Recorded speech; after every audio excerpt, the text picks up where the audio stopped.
How to add company mail in Yahoo Mobile. Hi guys, let's get started immediately. Now the first thing is to be on your Yahoo Mobile app.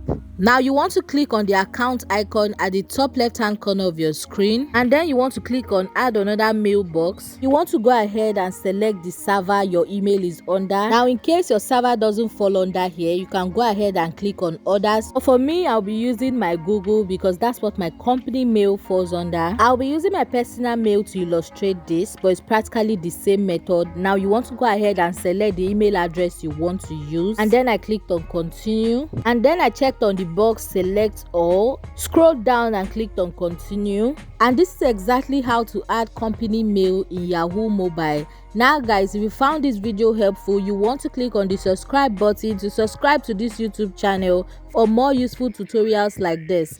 Now I'll see you in my next video. Bye.